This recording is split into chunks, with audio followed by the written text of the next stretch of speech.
All right, ladies and gentlemen, you've seen the title, so you know what we're here to talk about. Is YouTube boxing destroying boxing as a whole? Is it ruining the sport? Is it tainting the pool? Is boxing on its way out because YouTubers are taking advantage of it? And I think the question is a very important one, because it is becoming too big to ignore, even if you don't want to talk about that sort of thing. If you're a fan of combat sports, then this is something that you're seeing and you're aware of it. So it does need to be addressed. But the answer, I think, is a complicated one.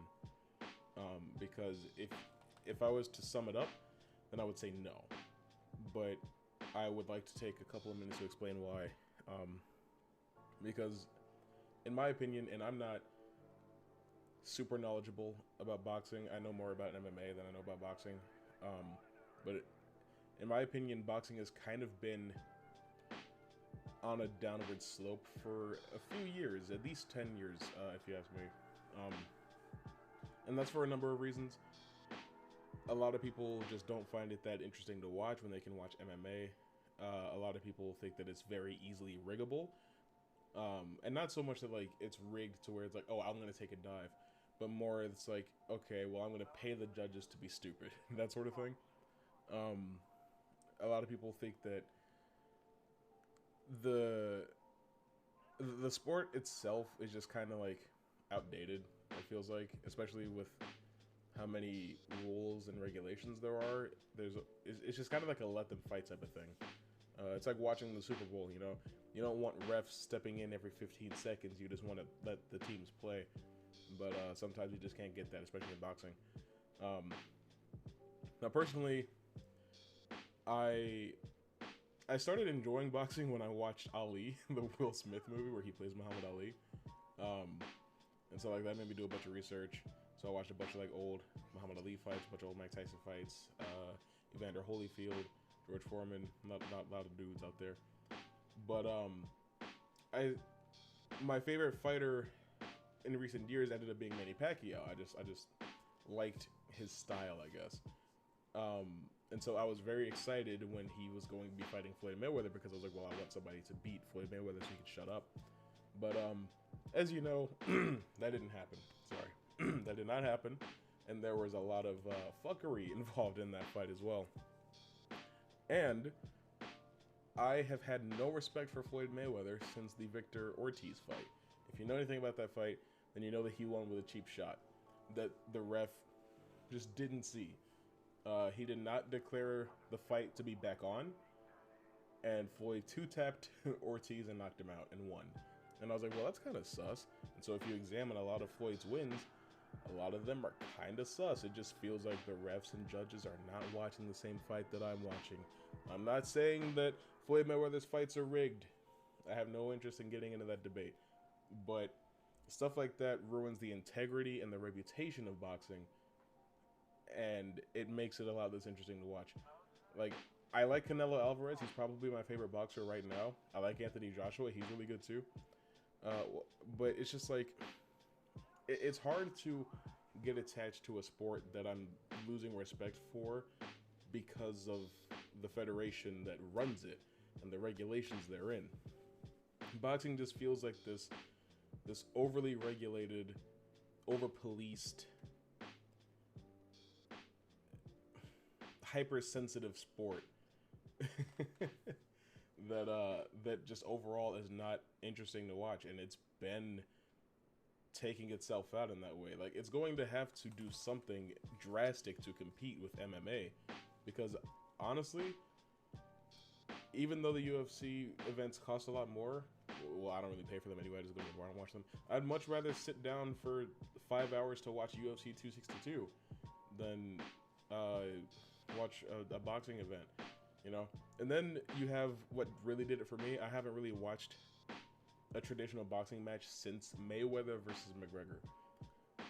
I love Conor McGregor. He's one of my favorite MMA fighters of all time. He's definitely in my top 5. I love him so much.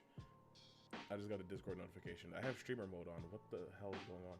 Anyway, I was really excited for that matchup, but I knew that it was going to be terrible no matter what. Because when they were first negotiating it, I was like, well, if you put McGregor in a boxing ring where he can't throw elbows or knees or shoulders, apparently, then he's going to suffer.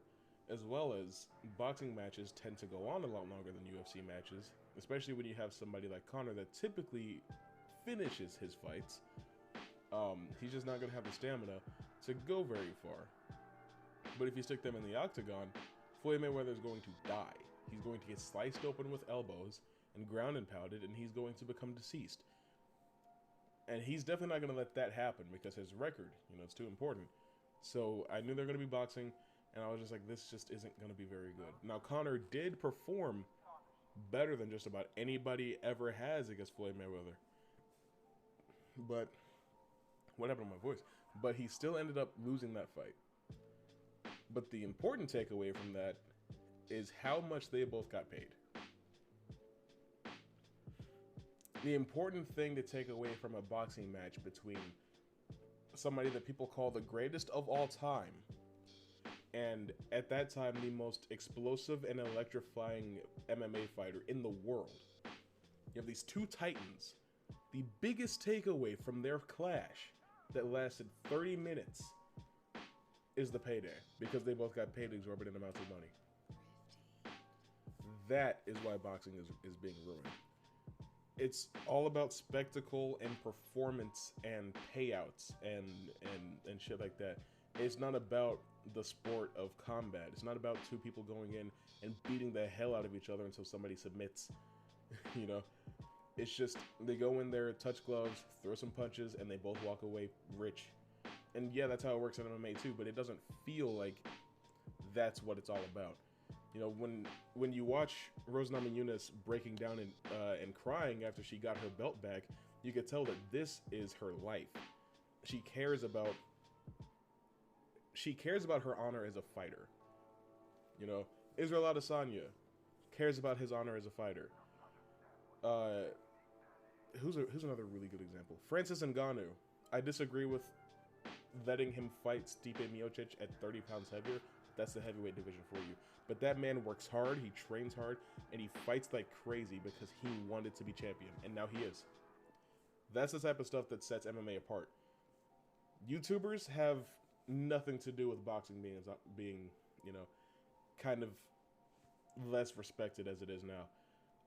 Because the thing about YouTuber boxing is that, it took me 7 minutes to get to this point.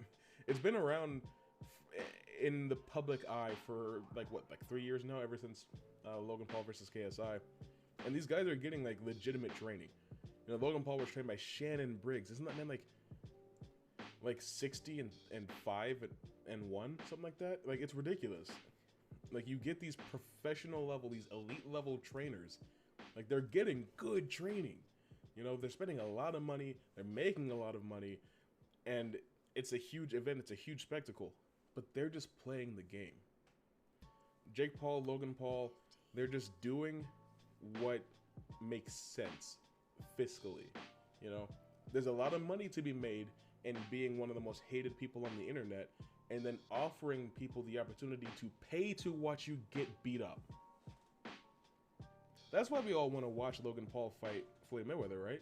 Now, I'll admit, Logan has done some growing up. I still don't like him, but he has said and done some things that are showing me that he is maturing, that he isn't exactly as stupid as he was when he went to Japan in 2017. But I still want to see him get his ass beat. Or I want to see Floyd Mayweather get his ass beat. I can't lose watching that fight. It doesn't matter. I'm not going to pay. I'm going to go to Buffalo Wild Wings like I always do. But I have nothing to lose watching those two fight. Jake Paul, he's been fighting a bunch of people I don't care about.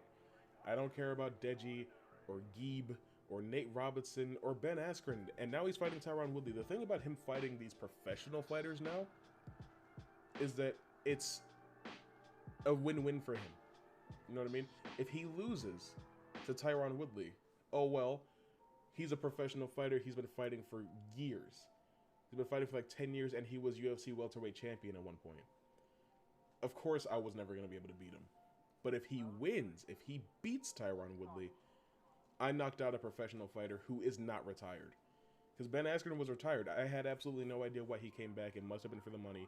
That's the thing. It's always about the money when it comes to boxing. Nate Robinson, I think he's retired from the NBA.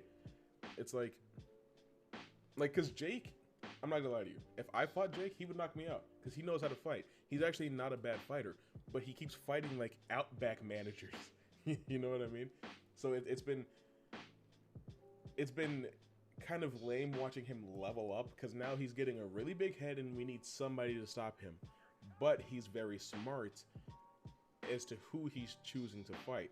Because like I said, if he loses to Tyron Woodley, he's got an out. But if he wins, that's only going to make the problem worse. You know? Now, what I'm describing to you is not a problem with boxing in and of itself. It's the fact that boxing is a platform, it's an outlet, it's an avenue that somebody like Jake Paul can use to his advantage and get further in his career and get richer. And that's exactly what he's doing. He's doing what Floyd Mayweather did. You know?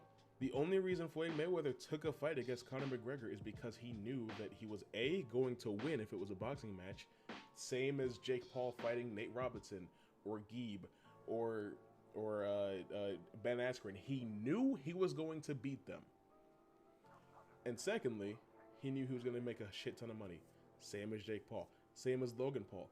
Logan does not give two shits if he beats Floyd Mayweather. But he's going to make money.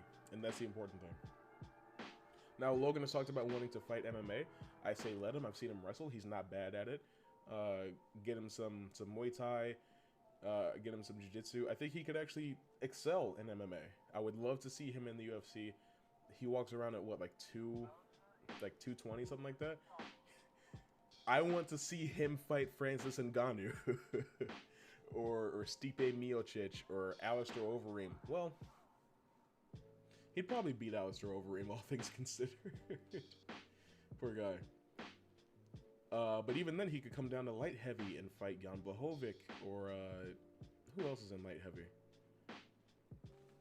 John Jones. Logan Paul versus John Jones. Think about it, right? Think about it. I don't even gotta say nothing else about it. Point is, the main idea of this video is that YouTubers are bringing more attention to boxing, more eyes, a whole new demographic, a whole new audience. And a lot of those people are there just to see the fight, like that particular YouTuber, whether it's to see them get knocked out or if it's because they're a fan of the person. But they are bringing people to boxing that have never watched it before. And that cannot be bad for the industry. At least, not overall.